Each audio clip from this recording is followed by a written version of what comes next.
So, so we have picked this topic, understanding the modern JavaScript development, because of quite a few of the problems that we have been facing in the web development era since for long in the industry.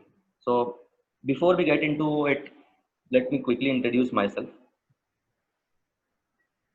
So, basically, I'm a mobile application developer at Impetus Technologies. Have been working with JavaScript and its technologies for over last 3+ years. I have been closely working on Java itself as well. I've been with specifically with technologies like React Native and Android, and a little bit time I spent with server technologies like Node, JS as well. I've been a Microsoft student partner. I just brag about it again and again um, so that I can shout out at people that you can also do something extra other than your academics. So I have partitioned this talk in 4 sections. Firstly, we'll be covering why we should be learning JavaScript at all in the world. Then we will be recalling how JavaScript has seen a tremendous shift. Then we'll be seeing a bit of a demo of the old JavaScript that we have already know. Quite a bit of history. I will not talk about a lot about history. I know that will be boring enough, but I will not talk about a lot about it. Then we'll see how it has got modern and how the shift is getting changed towards the technology era we are getting into, where a lot of dynamic applications have been created every now and then. Then I will be trying to demo you a little short application about how to create a server itself with Node.js, totally with the concepts of JavaScript. Then we'll be having a quite Q&A session where you guys will be able to ask me questions and I will hopefully be able to answer them. So let's not waste any more time, and I'll just start with the session. So what motivates me to teach JavaScript, or what motivates me as a student or as a developer to learn JavaScript? So JavaScript is one of the most used languages. You can use JavaScript across all known stacks that we have currently as digital media, whether it are websites, desktops, mobiles, even mobile applications now. Even you can name a stack, and I will for sure get back to you with the kind of detail that the JavaScript can exist there. So that's the power of JavaScript in today's industry. Going with quite a few facts, then JavaScript has highest number of in development projects as of 2019 December. Highest number of open source APIs and libraries in demand and in place. If we are talking about the JavaScript popularity, let's have a quick uh, overview of the survey taken by Stack Overflow in 2017-18.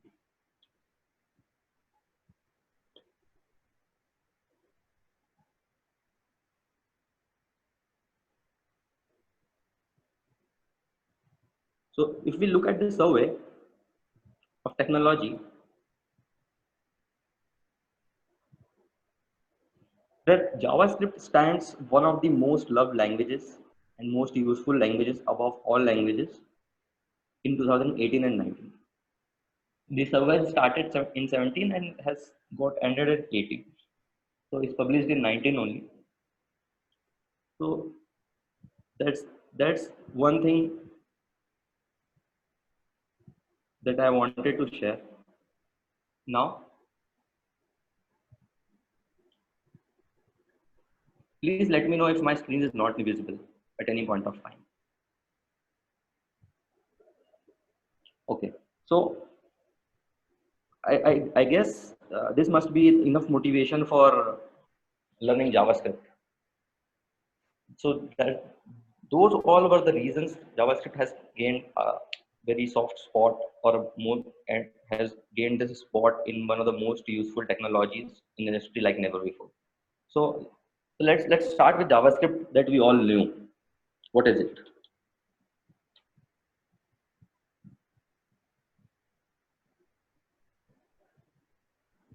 Okay.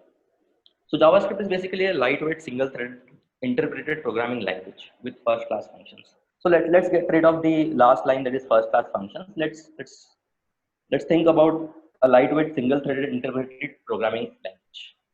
So by that, what does that mean?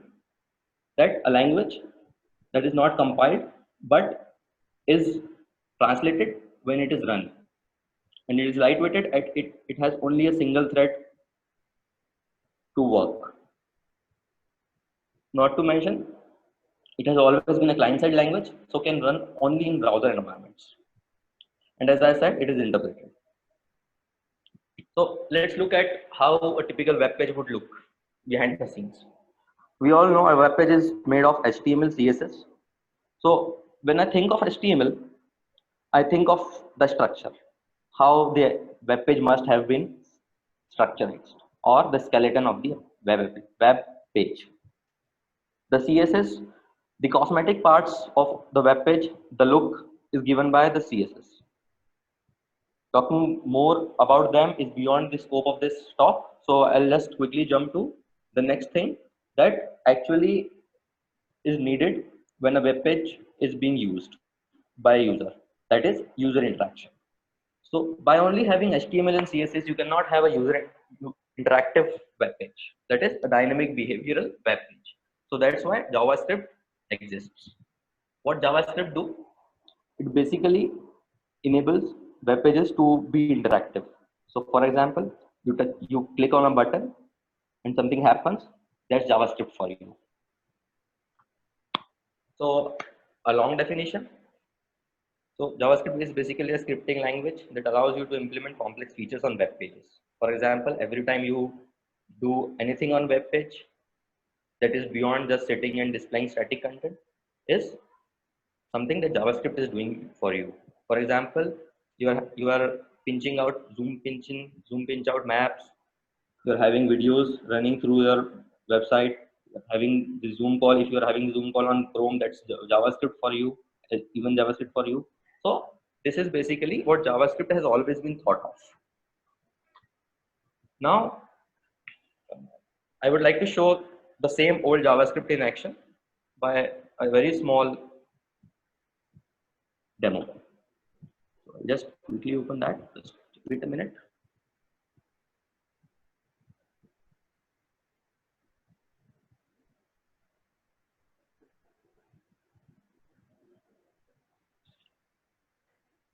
Okay.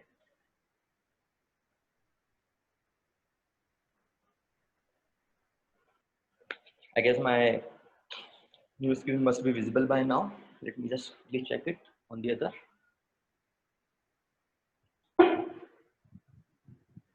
Okay. So basically what I am showing to you is a basic HTML page which is having a header and a button to click and a paragraph element. What does that mean? So let's see the head part of this HTML. It is having a script tag with a little function and a counter variable. And the function increase counter is increasing the counter, and by using this document dot get element by id dot inner HTML equals to counter, this line is actually doing what? It is fetching the element p, which is having this id demo, and putting in this counter value in its inner HTML. So basically this is the JavaScript. This is the old basic JavaScript that we always know, we have learned, and we have always been using. So let's see this application working, how it works actually.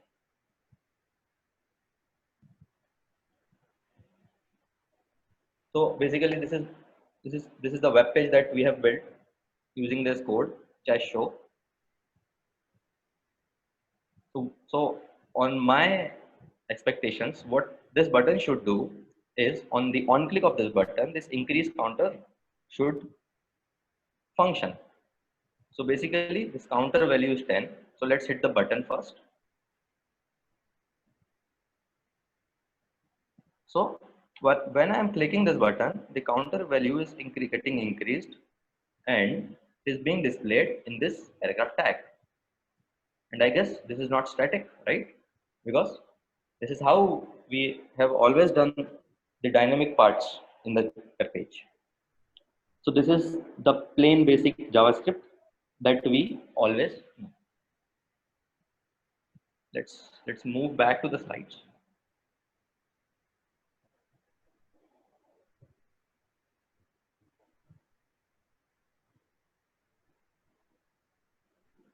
So enough of recalling, right? Please, please feel free to put questions in the chat so that whenever I'll take a pause, I'll see them and we'll get back to you on those. Otherwise, we'll always be having Q&A at the last of session. So let's just think about why this JavaScript ever created and how it came into existence. I will not take much time here in the history. I know it's always boring to know, but yeah, it's always important as well.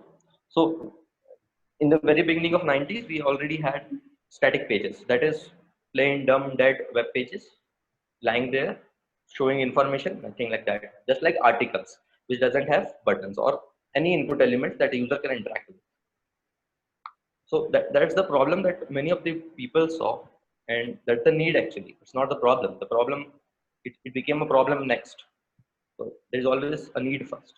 So in 1995, there are a lot of companies who were trying to overcome this need by something called as a dynamic glue language that they would want to create for web browsers. But instead of creating a glue language, they came up with web browsers with enabled dynamicity so that they can play around with that. But that did not satisfy the need.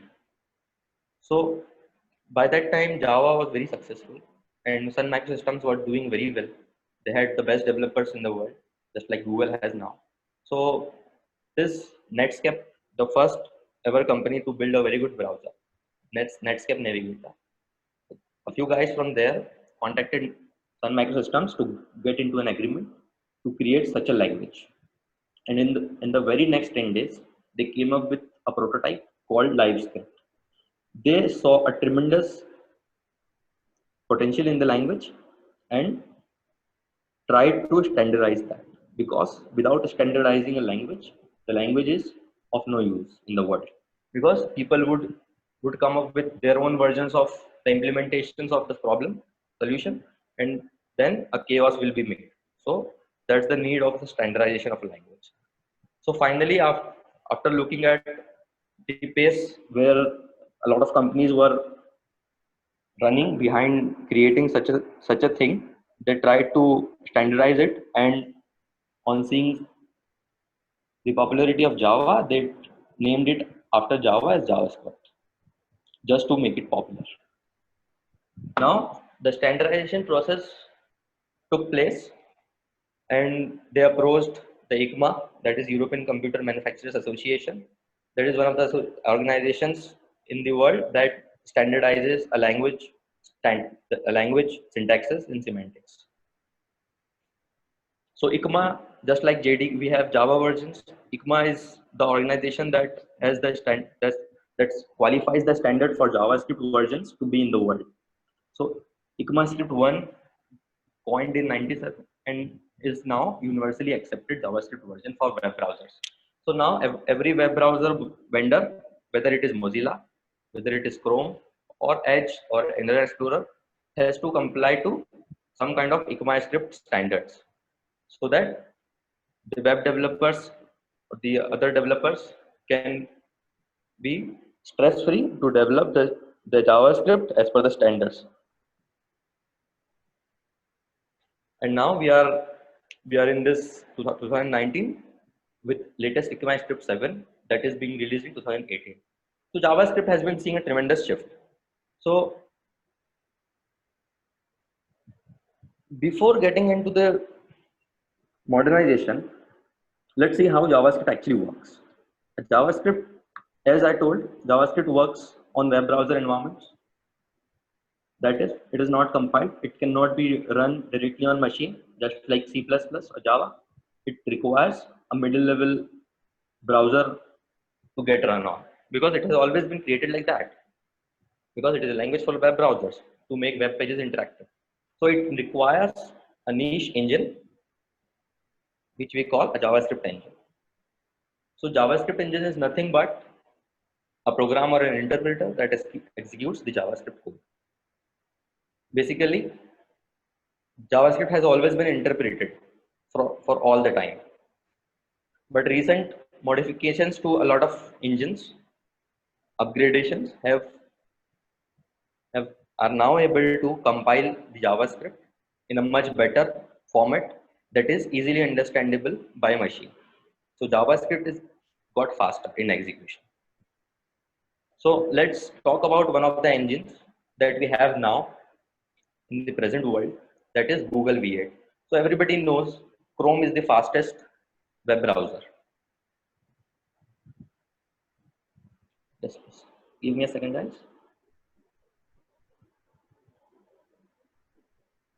Okay. So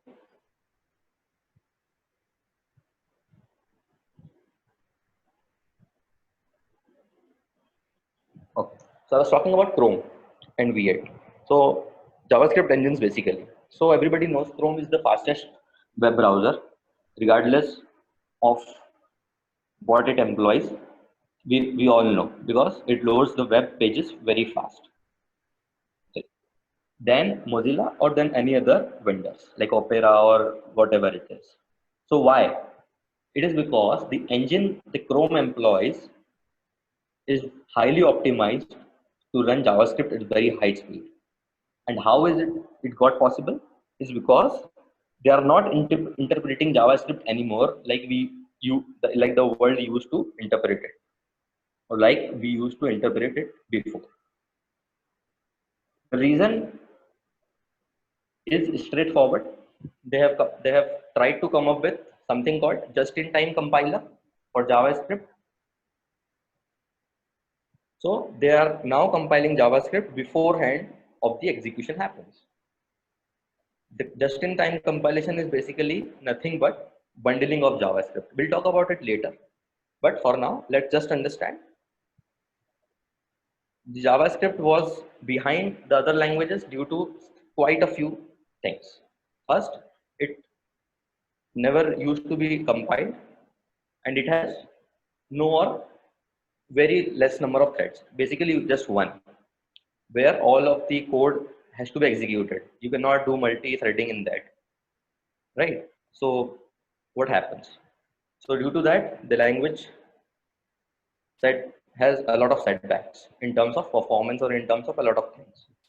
The one being the execution time and the performance. So the two things that were needed to be addressed were addressed by Google V8 engine. It is written completely in C++. That is, the compiler is written completely in C++. It compiles down the JavaScript for the machine, underlying machine, so that the machine can execute, understand JavaScript in a better shape, and can perform it in a record time. And now the V8, the C++ is all obviously having a lot of multi-threading concepts in it. So what V8 does is it took JavaScript as a language. V8, just think of V8 like a box with a lot of C++ code managing just JavaScript thread, and a lot of threads, basically 4 in the V8 box, that are helping the JavaScript to execute better. I'll not go much into the depth of how V8 actually works. That will be beyond the scope of this topic. I would encourage you guys to have a look on concepts like event loop and stuff. I will be giving the reference links at the end. So for now, let's just understand that V8 is a JavaScript rendering engine that can compile JavaScript using just-in-time compilation process. Just-in-time compilation process is, I guess, not to mention, but I'll anyhow mention that what it is it bundles a lot of JavaScript in a single concise file, and makes it more readable to the machine. That's it. So for example, when you build Java program, you have to first compile it using JavaC. That's what V8 do when we run a JavaScript. But just before running, it bundles the application. It bundles the JavaScript in a very short file, and which is more readable to machine basically. And it gave a lot of threads to JavaScript language for helping. That does not ever mean that JavaScript is now multi-threaded. JavaScript has never been multi-threaded. It can never go multi-threaded because it is built like that. So what basically we got with V8? The compilation of JavaScript, as I mentioned, and the threads to manage.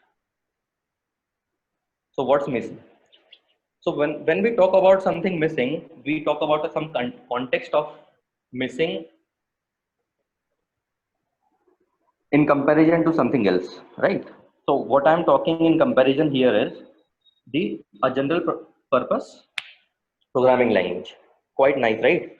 So a general purpose programming language. What does that mean? Let's take an example of Java or C# or any other language that you would use to create server programs. For example, if you want to build some chat application that allows you to chat with your friends, you would be creating a server that can essentially keep your text messages, emojis, or XYZ things in database. And whenever you request the server to pull back your data backup, you would just request it and it will do the things for you, right? But that is not something JavaScript has always been designed for. That is, I already told you, right? It is designed for making the dynamicity in the web browsers. So what is a general purpose programming language? How does it look like? Two things. First, a language that enables you to write logical operations and processes. Clear cut? Okay. Now, a language that allows you to write mathematical procedures, operations, and commands. That's also okay. A JavaScript can do that. It has logical operators. It can let you create functions, methods. It's okay. JavaScript can let you do mathematical operations. I can say it gives you that. But what is missing in JavaScript? JavaScript is not able to use file input and output operations because the API of JavaScript does not have that. Plus, file input and output operations are disk intensive operations. That is, they can go asynchronous. You cannot rely on them to be back in record time because it can take time. And JavaScript has never been designed for that. So this is the missing part JavaScript always had, which even V8 could not give it, because V8 is also not designed for JavaScript to enable JavaScript to become a server-side language. No, V8 is just making it more performant. So can I say that JavaScript can become a general purpose language if it can do file IO? Yeah, partially yes. Why I'm saying partially is because still it is missing a very core feature of a good language, that is a the multi-threading. So let's talk about something which is called Node.js now. Suraj, sorry to interrupt you. Can we take one question? Yeah, sure. Yeah, please check your chat window. Okay.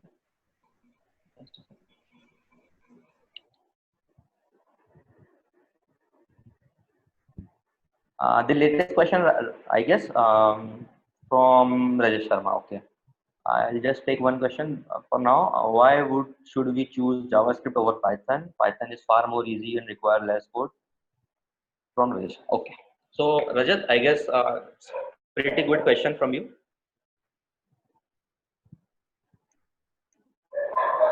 So what is the basic difference between Python and JavaScript? Python is what I was talking exactly. Python is a general purpose language. It has all the features that a purpose should, a, a, a language should have. And I agree, Python is far more easy to learn and has less code. But see, there is this niche difference between Python and JavaScript. You cannot employ Python at each and every stack of software. What I'm talking here is you cannot employ Python to create some applications where JavaScript really excels. For example, a file server. If you would want to create file server, JavaScript would be far more better in terms of the asynchronous behavior of it. Whereas Python being a language used for CPU intensive activities. When I say CPU intensive activities, what does that mean? CPU intensive activities are those activities or those procedures in programming which requires a lot of CPU work to be done. For example, image processing. For example, doing a lot of mathematical computations in a single go. Obviously, JavaScript is not capable of that, and hence Python can excel. But Python is not employable on each and every part where JavaScript can actually do. Plus, JavaScript has always been designed for web browsers to enable web pages to have dynamicity that Python can never do. So yes, Python is always superior, but cannot be employable to every other part where JavaScript can be. I guess that answers the question. So I'll just proceed with with something called a Node.js I was talking about. Please feel free to put your comments in chat if you have any further doubts on it. I think we can start this one in the after reconnecting, because time Yeah, is running sure. out. Yeah. Yeah. So we Everyone have is only 7 requested to rejoin. We are ending this session, and within few So minutes it will get started. So please rejoin. yeah. So in the later half, we'll be creating a full-fledged Node server with a little code, and we'll be getting to know how actually the modern JavaScript file structure and the code actually looks like, what we should be doing, what we should be learning, and how we can actually approach to learn the Node.js even in a better shape. That's all from my side for this half. See you in the next. We have 6 minutes remaining. If anybody has any questions, they can put it in the chat window. Let's take 1-2 more questions. I can see. So which language is better among Java, Python, or JS? I guess this has been discussed now. So every language has their own pros and cons. I'll be talking about the JavaScript cons at the very end, so that you guys decide when you are working on some kind of projects, then which language should be opted.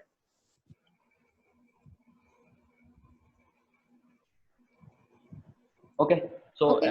I guess no more questions for this session. So see you in the next session. Thank you very much. One question from Mayank Kumar. Yeah. Why should we prefer JavaScript or Ajax, Python, etc.? Okay. All right. Very good question, Mayank. Thank you for coming up with the word Ajax, keyword Ajax. So basically, Mayank, Ajax is one of the old parts of JavaScript. Basically, when I say JavaScript enables dynamicity in the web page,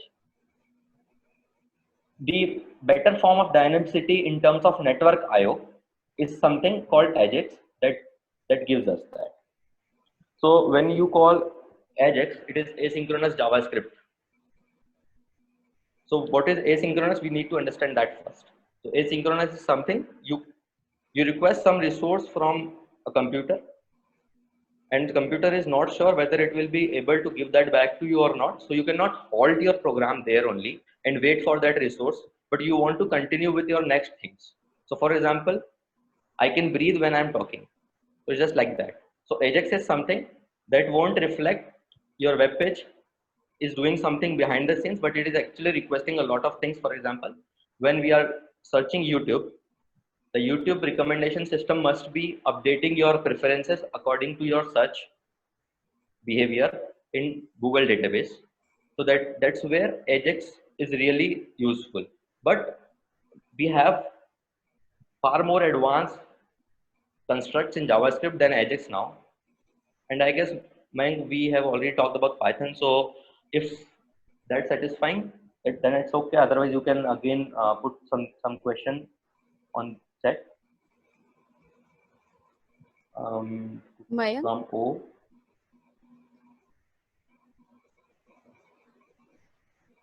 Difference between Java and JavaScript to use in project work. So like I already told, JavaScript is something that would enable you to create dynamic web pages. When you are, for example, creating some kind of management system or something, you want to change some colors or something on a very basic level. I'm talking about with the plain old JavaScript. With the new JavaScript, if you are working on a normal project where you only want to update database or request a file or do some kind of e-commerce, JavaScript has covered it all. So we'll be talking that more about those use cases in the later half, I guess. So yeah, any more questions? Script is a language, a single-threaded interpreted language with the help of V8, that is the JavaScript engine developed by Google. It has got a compilation add-on. It has got helper threads that helps it to execute the JavaScript better. Now we are missing something called as a runtime for JavaScript. What is a runtime? I guess everybody must have learned Java at some point of time in their second year or even in their schools as well if they have taken computers or IP. Yes. So a runtime is something that creates an environment for a language to run on operating system. For example, Java runtime environment, JRE, we call it, enables Java to be run on platforms. What does a runtime actually do? It actually provides a proper, well-defined environment with related libraries and APIs for a language to rely on and to get executed in a better way. Okay, so if we talk about a plain commercial definition for Node.js, then Node.js is what? It uses non-blocking event-driven I/O to remain lightweight and efficient in the face of data-intensive real-time applications that run across distributed devices. But okay, I know it went like that. So what we are talking actually is, let's see. In simple words, it's a runtime environment. Nothing but a runtime environment. It creates an environment for JavaScript to run on operating systems, to run on platforms, basically. It has non-blocking file I/O and network I/O. We'll talk about non-blocking later, but let's discuss about file I/O and network I/O. What file I/O is? It enables a language to access the underlying file system, such as to access a file, to read a file, to write into a file. And network I/O is something that enables a language to talk to web or local network, whatever it is. It has to be a network. Then we talked about event driven in the last definition. So Node.js is event driven. So we'll talk about that again later. Now, one of the efficient use cases of Node.js is you would employ Node.js to write server programs that are more intensive in file I/O than in CPU.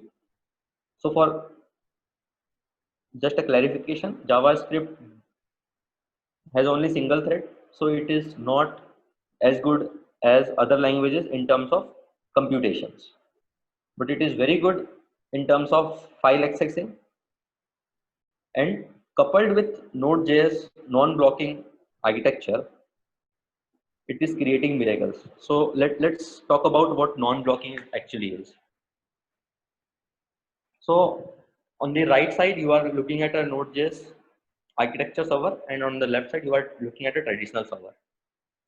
When I say traditional, so a traditional server is something that I would say to a Java server or or a C# server or whatever, ASP server. So what happens? So when you create a request, the server responds a specific thread for that request to be completed. Obviously, we all have definite amount of memory, RAM, to be run, and a server is nothing but a computer. A server runs on a computer. A server is basically a program, right? So, for example, if you have X amount of RAM and you would request X into 2 amount of requests, your server will overwhelm, and hence no new threads will be able to spawn off to serve your request, and hence the wait time increases. And at some point of time when threshold value is reached, the server gets throttled. So that's how traditional server works. But having said that, Node.js is a non-blocking event-driven system which is employing JavaScript to create server is something a very different concept. What it do is it uses a single thread. So for example, if you would ask Node.js server to serve you a request, for example, to get me an addition of 2 numbers from server to here, so it will go, it will give that server the 2 numbers to add. For example, the addition method is time taking. Then the request would not halt there and the server sits idle, so that you would be able to request another thing to the server, and by the time the request is being catered for addition, the server hits off an event that the request is completed from my end, and now it is ready to be sent. So that's how event driven server works. So in this fashion, we are not blocking any request, we are not occupying any definite memory in RAM for request to be completed as we used to have in traditional servers. So that's the basic idea of non-blocking event-driven servers, which Node.js came up with. So Node.js is not just server utility. As I said, it is a runtime environment. So you can actually install that in your machine and create programs with it. So let's see. So let's get our hands dirty in it, and let's look at how a Node application actually looks.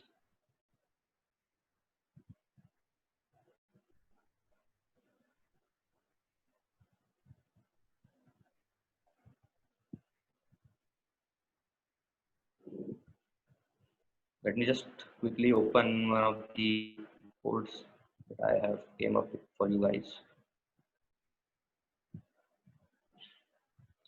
And just to mention that I am using Visual Studio Code for programming. It is quite a good editor, created by Microsoft, and it's free. So you must give it a try. Let me just quickly share the screen with you all. Okay, I guess I'll just wait for a couple of seconds for this to know that the screen is shared. So let's just get started with one of the very small Node programs. So I'm using Mac operating system. If you guys are using Windows, you can start with your Windows command line. So for that, you have to install Node.js first. So let me quickly tell you how you can install the. Okay, there is one question from Ashwarya Goyal. If possible, can you please explain non-blocking concept again? Yeah, sure, Ashwarya.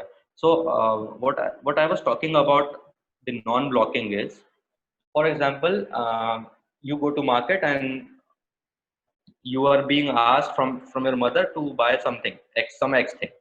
So you go to market to buy that X thing. If that shopkeeper, if that shop has a long queue of customers to be catered, then you would have to wait, right? So that's a blocking procedure. So you went to market, you are standing in a queue for your turn to be there, and then only then you will be able to get the X thing and get back to your home.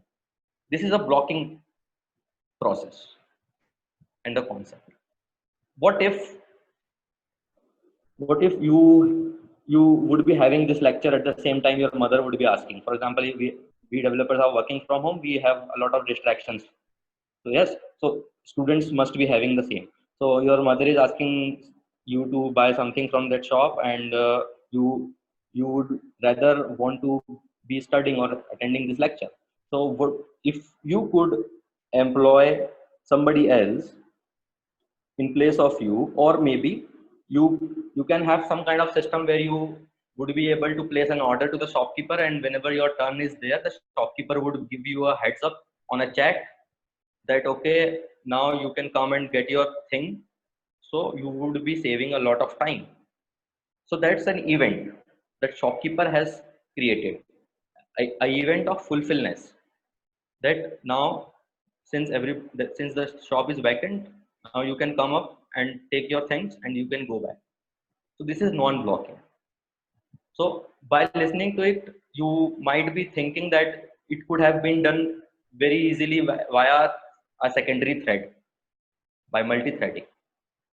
But that specific thread would have occupied quite good amount of memory for that duration until the process is not completed. Whereas in event-driven architecture, event flows across the producer and consumer. So when you are asked to do something, you ask someone else to do. So you are creating an event, and that person is again creating an event to let you know that this thing has happened, and that's how a non-blocking concept goes.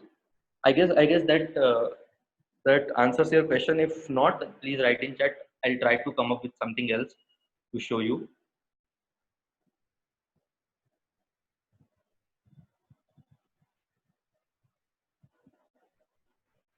Okay, so I guess that answered.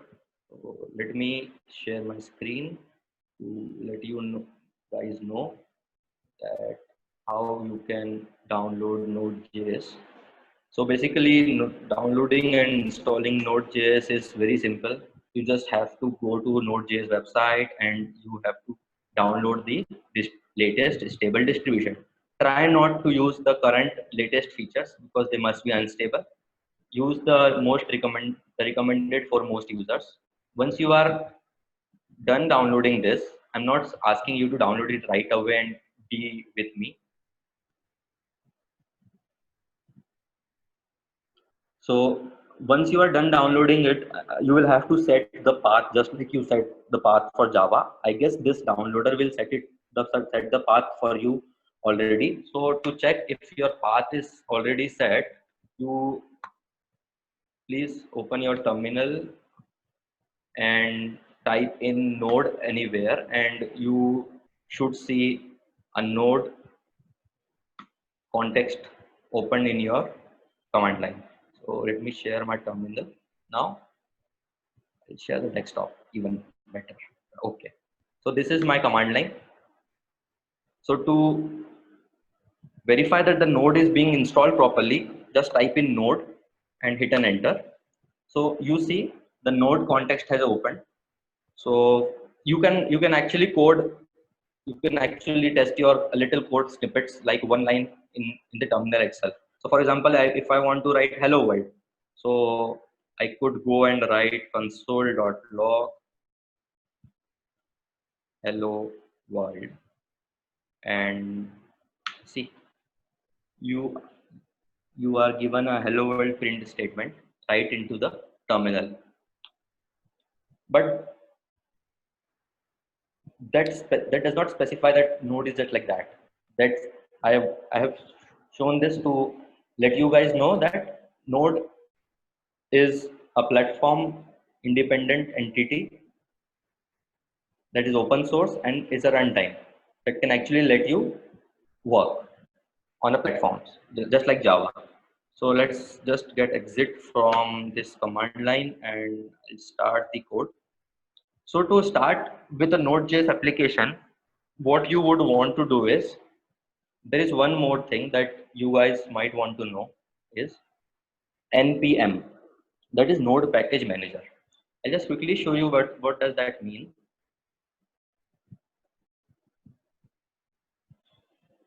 NPM. So as I told you, Node is open source runtime environment. So a lot of people are developing a lot of quick to use libraries and applications using Node.js or Node runtime, and are uploading it on open source portal for other developers to use. And to use Node efficiently from your command line and to use the Node modules, basically. The modules are the libraries that you can use. They are ready to use modules basically.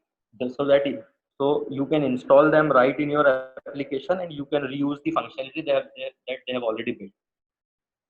So NPM is a tool, a command line tool it is, that is enabling Node to perform better. So let's start a quick Node application. So I have this folder called webinar with new JavaScript and old JavaScript. Let's create something called a demo folder. And this is a terminal again. This is, I am using this Visual Studio Code. You can get this for free. It is a free editor, just like Notepad++, but it is far more better. So it has its own integrated terminal as well. So let's just get into the demo directory. Let's see where we are now.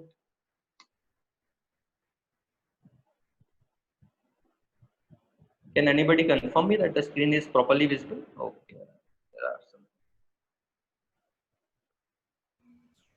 Not able to see the screen. Deepshika ma'am, can you please let me know if you are able to see the screen? No, I'm not able to see. Okay, sorry. Yeah, now it's visible. Must, oh, okay. Sorry guys, must have missed to share the screen afterwards. So yes, so what I was talking about is NPM, right?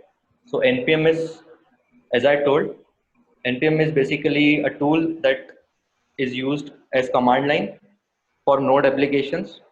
It actually enables Node application to request for other modules that other developers have created and to manage the Node application in a better shape.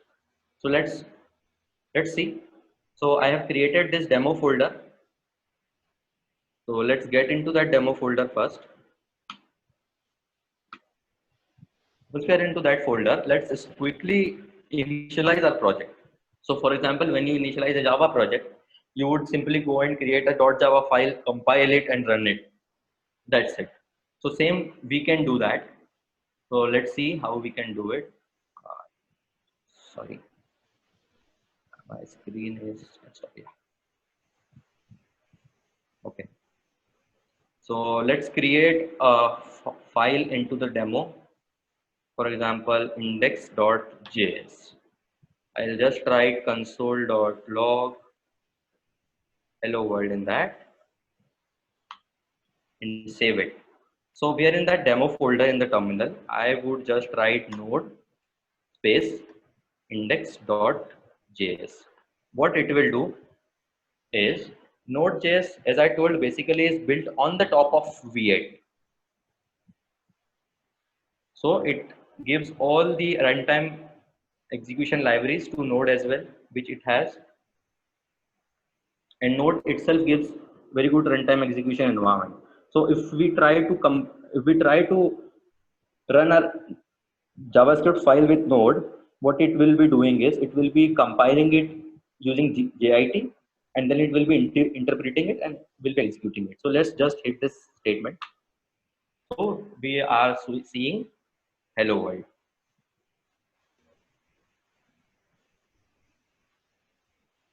Okay. So enough of the hello world, I guess. Let's just create a bit more complex application. So to actually initialize a Node application, what you need to do is to use npm. So there is one command called npm init. If you would do that, it will initialize a Node project into the current directory where you are hitting this command. So it will walk you through with a set of instructions to make your project manifest file. A project manifest file is nothing but a file with description about the project, like what kind of project it is, the version of the project, what are the commands related to the project, and who is the author and extent. So it is asking me for the package name. For example, I will write demo. Okay, sorry, demo version. I would say 1.0.0. My first description is my first J node program. Entry point will be index.js. Test command I will let's skip it for now. Git repository, let's skip it for now as well. Keywords and author, you can mention your own name. License you can skip. So it is asking me for the contents. Okay. So with that, you will be able to see a file named package.json created right into your project directory. It will be telling you quite a few description about your project. For example, name which we have typed, the version, the main file to look upon for the code initiation, the basically the main entry file, and the license and the author and so on. So you see this block scripts. So I'll talk about it in a minute. So let's first see what this package.json actually do. This package.json is actually a registry file for any Node.js application. When I say registry, then it is a set of descriptions that tells the runtime environment that this project contains this all things. So for example, if I want to create something called as a server, so let's just create one. So I'll quickly do uh, an import.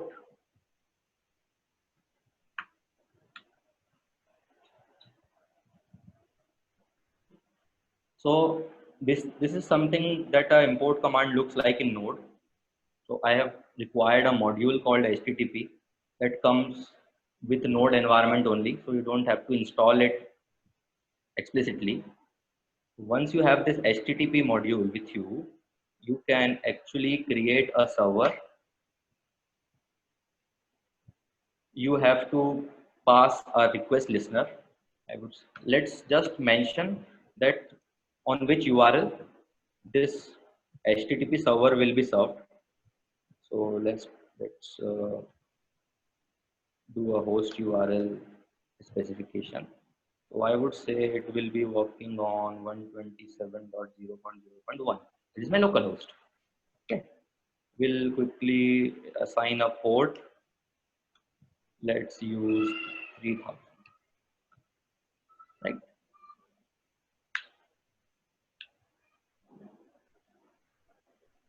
So basically a web server is something that allows you to request these some kind of process to be done at server end and the response to be sent back to you.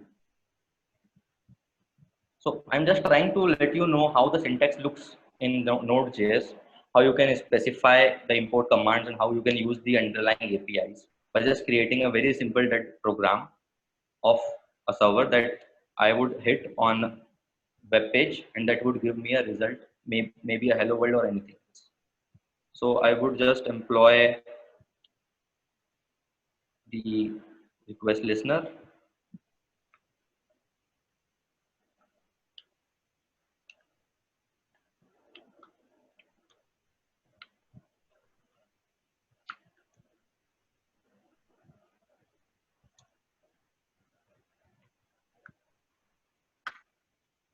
What I have created just now. So this HTTP server is taking in a request listener. A request listener is a function that takes in a request parameter and a response parameter. So this is something that gets executed when a request comes in. So for example, I would say request any chat or something. You can go ahead. Just give me a minute. There's some network fluctuation is going on. Let me change my network.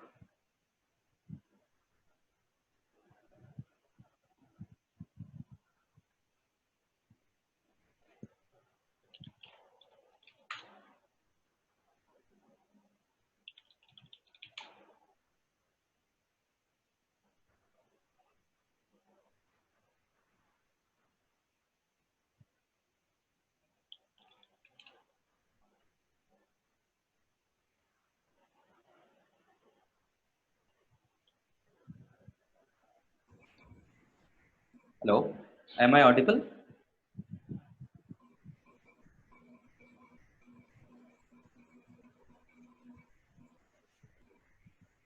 Yes. Oh, thank you. We should share my desktop screen. Okay. So I was talking about creating a server. Yeah. So till now we have mentioned the host URL that the server will be employed on, the port that we'll be using, and using the HTTP module, we are using a create server method and putting in the request listener in it so that the listener can be functioned. So let's see how we can send a response here by response dot status code. Let's put a status code for the response, and then we'll be uh, putting in some kind of headers. I will be telling you a lot of all these things in brief once we are done.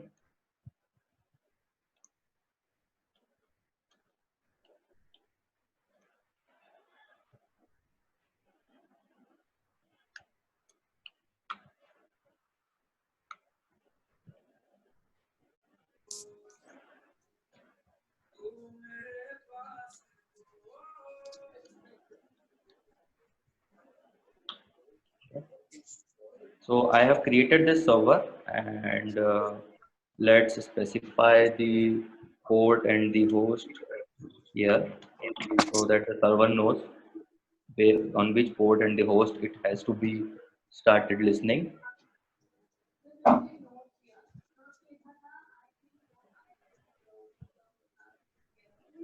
just do this.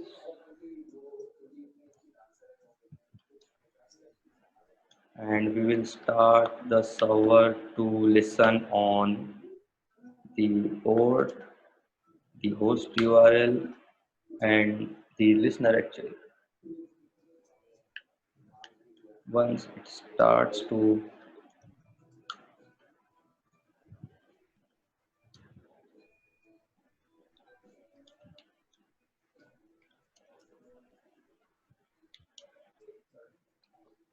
okay. So we have this code right here. What it does is, first of all, we have required a HTTP module. So HTTP is a core API from Node. It's a module to use the HTTP functionality in the Node project. Then we have specified two variables called host URL and port to specify on which URL and port our server will be employed. We've created a server using a request listener. A request listener is nothing but a function that works when any request comes in. Once we have the server in place, we start listening that server on this port and host URL. And once this server is started, then this code should work. So let's see how we can start this server. So basically, we just have to run this code once. So I will be writing. Let me write it in terminals so just to clear any confusion. So let's go into the directory.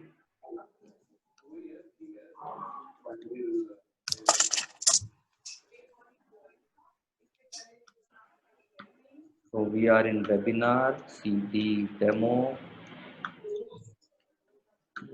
ls. Okay.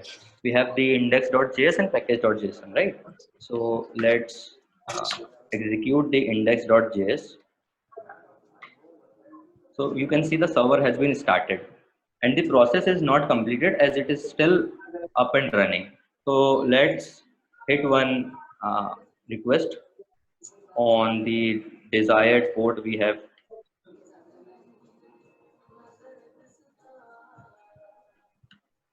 So see, this is how a server responds. So we have sent this response from that server here. So what we can do is, let's do this response serving, and we'll restart the server. So when I again hit the URL, you will be able to see a console as well. Just quickly do this.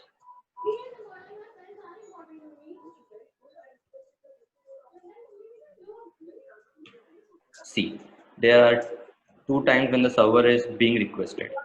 If I request it again, again, again, it will be served from there. This is how you can basically create a node application. Obviously, there is one more thing that I would want to specify here. We are running out of time, I guess, 2 minutes only. So I'll just quickly display that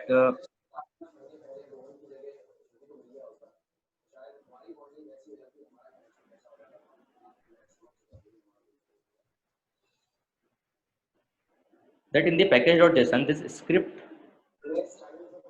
block is having the bash scripts, that is the commands to execute.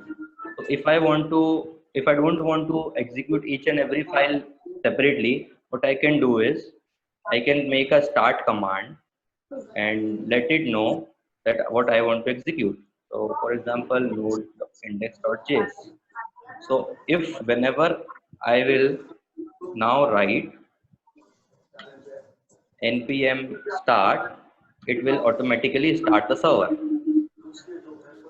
So guys, I guess that's the basic uh, understanding that I would wanted to give you all about Node.js, how we can actually create server from it.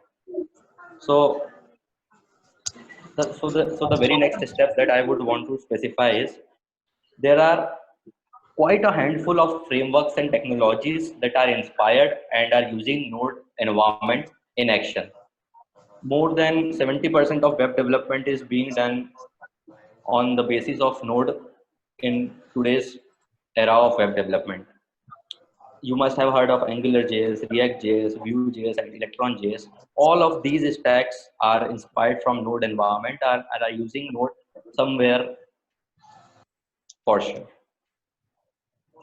I have been specifically working on React Native stack. I am not saying I haven't put the photo of React Native in center just to show that React Native is a kind of higher technology. It's not like that. Even React Native is one of the youngest of all. So React Native is a technology that lets you to create native mobile applications that can run both on iOS and Android using Node environment, JavaScript, and native technologies like Android and iOS as well. So you will be working with a combination of technologies where if you would want to use hardware parts, you would be writing Android code, iOS code. You are writing that simple e-commerce application, you would be writing JavaScript using Node environment. So, and there are a lot of handful of Node environment based technologies existing, like Ember.js, Meteor, Backbone.js, Polymer.js. So there's a lot to learn from JavaScript and this environment. So the next step that I would want to recommend are on this screen. Get the hold on to the more core concepts on JavaScript, and probably in the very next talk, if there will be any, then I will be talking on the React Native. I guess for any questions, you can mail me or chat with me on LinkedIn. I will try to come up with the time to chat with you, and or you can share with Dipshika ma'am. I will try my best to answer them all. Or if we can extend this chat for next 5 minutes or as well, then I will be able to tell. But yeah, let's stick to the mail now. So I guess thank you very much everybody for patiently listening, and I hope that it was fruitful for you. Thank you very much. Okay, thank you very much, Suraj, for getting time for us out of your busy schedule. Any questions? अरे ये मेरा काम का है.